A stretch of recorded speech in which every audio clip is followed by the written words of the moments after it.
लखनऊ के मानस विहार एकता पार्क में संजय सिंह बीजेपी नगर कार्य समिति सदस्य द्वारा सुंदरकांड और तहरी भोज का आयोजन किया गया।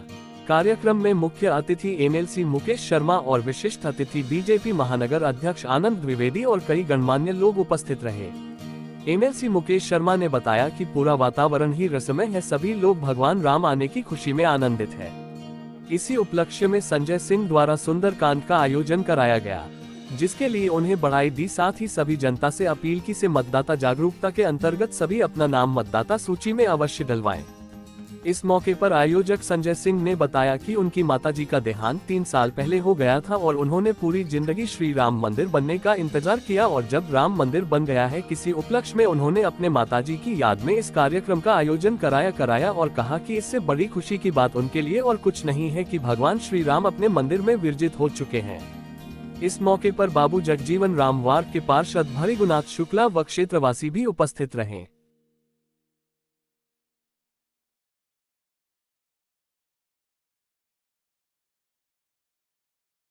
सर, आज हम अपना 75वां गणतंत्र दिवस भी मना रहे हैं और आज आप एक तहरी भोज कार्यक्रम में भी आए हैं, सुंदरकांड का पाठ भी। और क्या कहेंगे सर आज के दिन के लिए? सबसे पहले सभी देशवासियों को, प्रदेशवासियों को गणतंत्र दिवस की 75वीं वर्षगांठ की बहुत बहुत बधाई और शुभकामनाएं।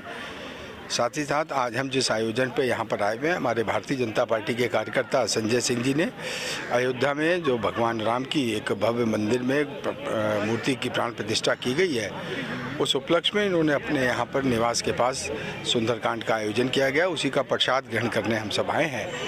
निश्चित रूप से भगवान राम की जो प्राण प्रतिष्ठा जिस प्रतिमा की हुई है, उसके लिए हम प्रधानमंत्री मोदी जी का हृदय से आभार प्रकट करते हैं कि उनके नेतृत्व में, उनके मार्गदर्शन में सनातन धर्म और सनातन परंपराएं एक परम वैभव तक पहुंची हैं। इसलिए हम प्रधानमंत्री जी का हृदय से आभार प्रकट करते हैं, माननीय मुख्यमंत्री जी का, और सभी देशवासियों को भगवान राम की जो मंदिर जिसकी कल्पना 500 वर्ष पूर्व की गई थी, वो अब प्रत्येक भारतीयों का सपना साकार हुआ है। उसके लिए भी सभी देशवासियों को उसकी भी बहुत बहुत बधाई और गणतंत्र दिवस की पुनः बधाई देते हुए, और हम सब देशवासी इस राष्ट्र के संकल्प में जो प्रधानमंत्री जी ने एक विकसित और समृद्ध भारत राष्ट्र की कल्पना की, उसमें प्रत्येक नागरिक अपना योगदान दे।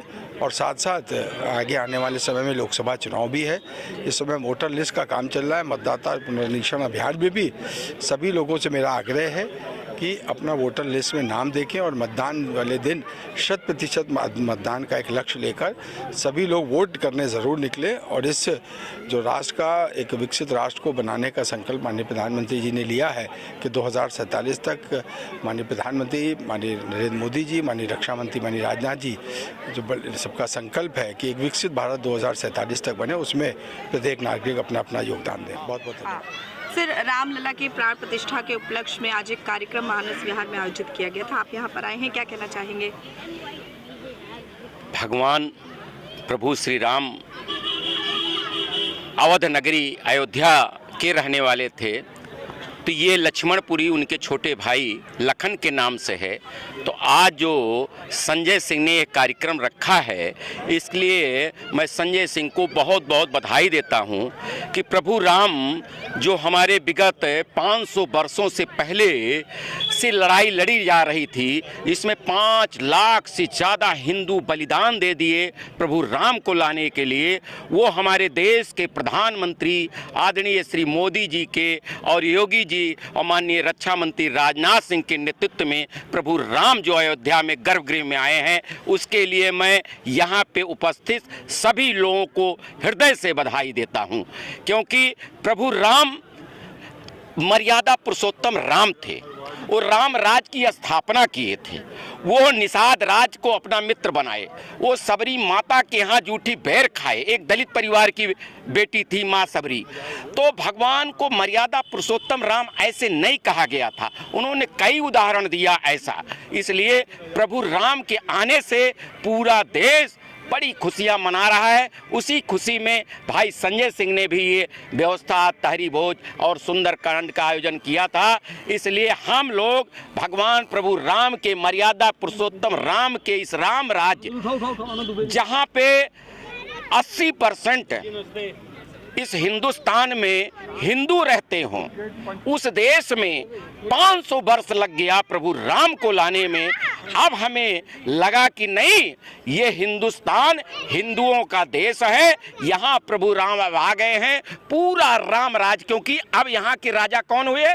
प्रभु राम। हम लोग राजा रामचंद्र की जय बोलते हैं, इसलिए इस भारत के ये राजा जो है प्रभु राम हैं। अब राम राज की स्थापना होगी और देश हमारा विकसित होगा, पुनः विश्व गुरु हमारा देश बनेगा। इसी के साथ जय श्री राम, जय श्री राम, जय श्री राम। सर, क्या कहेंगे? आज आपने सुंदरकांड और तहरी भोज का आयोजन किया था, साथ ही गणतंत्र दिवस भी है आज, उसके लिए गणतंत्र दिवस की हार्दिक शुभकामनाएं सबको। हमारी माँ 3 साल पहले उनका स्वर्गवास हो गया। वो कहती थी कि प्रभु राम का मंदिर कब बने,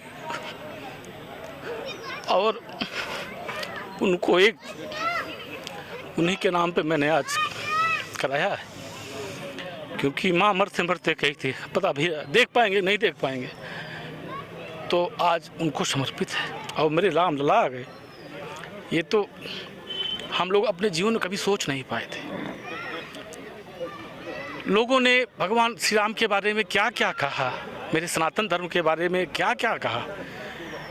इसीलिए कहा गया कितना उदार धर्म है, दूसरे धर्म के बारे में आप कुछ नहीं कह सकते। लेकिन प्रभु राम को आप टेंट में हम लोगों के सामने बैठाए रखे, 7 वस्त्र उनको साल में दिए जाते थे। कहाँ का न्याय था? जो न्यायाधीश्वर हैं उनके साथ हम लोगों ने क्या, जनता ने क्या न्याय किया? राम सबके हैं। इसी पे एक छंद है, मैं पढ़ूंगा, शायद उसमें सब कुछ आ जाएगा। राम बसे निषाद के मन में, राम बसे निषाद के मन में, केवट के पद पच्छालन में, केवट के पद पच्छालन में। राम मिलेंगे भील घरों में, राम मिलेंगे भील घरों में, या जटायु के कटे परों में, या जटायु के कटे परों में। साधु अस्थियों के ढेरों में, साधु अस्थियों के ढेरों में, सबरी के जूठे बेरों में, सबरी के जूठे बेरों में। जय हिंद, जय